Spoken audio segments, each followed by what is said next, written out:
Hey, how's it going, guys? Today I've got the MSI Pulse GL66 12UGKV.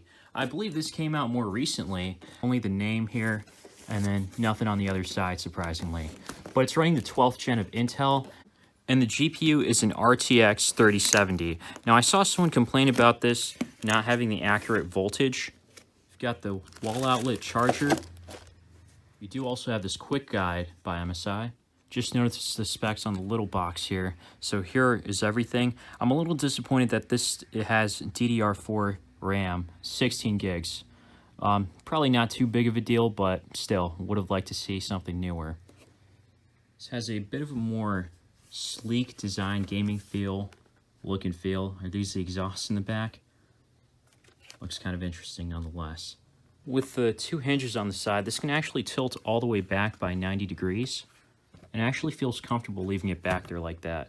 Not that it's like barely holding on. The webcam is located on the top along with the microphone, and the quality is good enough for some calls. It's actually not as bad as I thought it would be.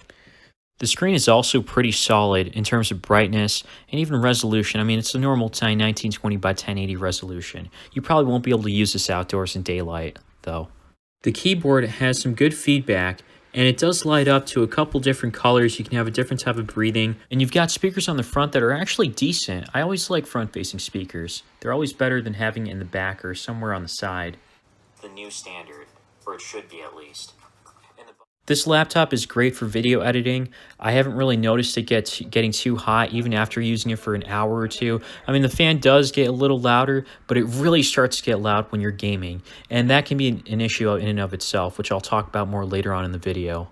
Underneath the current laptop I have is my old laptop in black, which is thicker, and the bezels are smaller on the new one compared to, the old one, which is really nice. It makes it easier to carry around in a laptop. I mean, no matter how small of a difference it might be, it's definitely a difference, and it's also thinner as well. This comes with Windows 11 pre-installed. If you're worried about switching from Windows 10 to 11, trust me, it's all right. I actually prefer Windows 11 now because of the UI interface. There's about 386 gigabytes free, which really isn't that much wiggle room, so I personally use a cloud storage space, so I don't really have too many problems. You can still download a couple of games, and I will show some gameplay here because gaming is just fine on here, at least as of 2022. I've got some Witcher gameplay here with a couple different settings, and I won't do much talking. I'll just have you watch it, and you can see for yourself how consistent it is with 60 FPS or at 60 FPS.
These are the graphics I have set for Modern Warfare 2.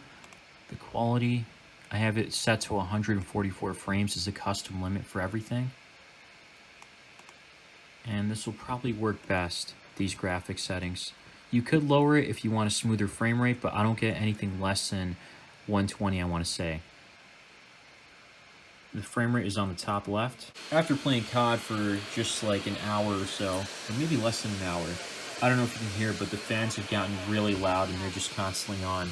This keyboard is warm. You can definitely feel some heat. Also, after playing for just a few minutes, actually more than a few minutes, like half an hour or so, the keys start to become kind of hot. And then I noticed that my fingers are pretty warm to the touch. So it's definitely not a good sign. That's kind of a safety concern in my opinion. Listen to how loud this thing is. I just put it down to sleep. Well, not exactly sleep, but it just gets really loud. I never really inspected the temperature on the laptop because I don't really have a tool to check it. So I can't really say for sure that that is hazardous. I mean, it does feel hazardous because it's warm to the touch. That's not a good sign. But at the same time, if you're playing it for moderate use, I guess it's not a concern, like not for too long. And then it does get my video editing done. However, it does get loud. If you're looking for gaming, you're going to want to look for something else, in my opinion. I think the cooling system could have been better in this, honestly.